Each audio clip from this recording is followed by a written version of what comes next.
It's the honor of my life to accept your nomination for Vice President of the United States. Minnesota Governor Tim Walz front and center as he formally accepted his party's nomination for VP. Today marking the fourth and final day of the Democratic National Convention in Chicago. And throughout the week, Vice President Kamala-Harris and her running mate Tim Walz have received a slew of star-studded endorsements last night, bringing several more Democratic heavyweights to the stage. Doug Luzader joining us live with highlights from Chicago. Doug, good morning.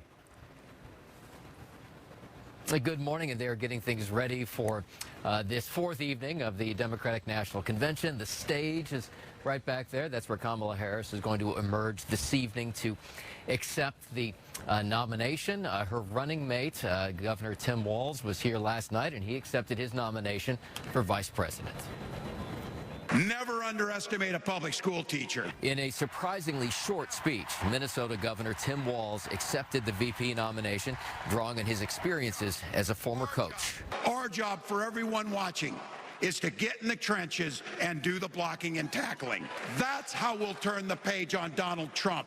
Despite Republican accusations that he embellished his military record and his family's history of fertility treatments, Walz enjoyed a warm reception, and so did Oprah Winfrey in a surprise appearance. Since I was eligible to vote, I've always voted my values, and that is what is needed in this election now more than ever. Former House Speaker Nancy Pelosi, who helped engineer President Biden's ouster from the ticket, praised Harris. Vice President Harris is ready to take us to new heights. And Democrats also brought forward another former president, Bill Clinton, making his 12th convention address. And the only personal vanity I want to assert is I'm still younger than Donald Trump.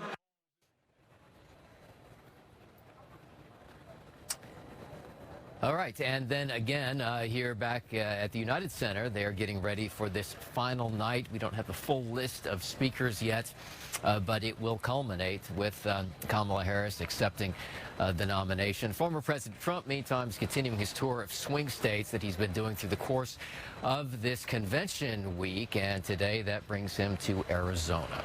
Back to you guys. Doug Luzader joining us live in Chicago. Thank you. Well, Donald Trump held his first outdoor rally since last month's assassination attempt. Now, the GOP candidate and his running mate, Senator J.D. Vance, campaigned in the key battleground state of North Carolina, focusing on foreign policy. Trump blamed the Biden administration for Russia's attack on Ukraine and for the Israel-Gaza conflict. Trump saying the U.S. is on the edge of a major global conflict. And we're very close to a third world war, and don't kid yourself, because they are laughing, but they're not laughing too much. You're a little worried about a certain person winning the election. We had some very good polls today. And if that happens, you're not going to have any third world wars. Well, today, the two plan to focus on immigration and border security.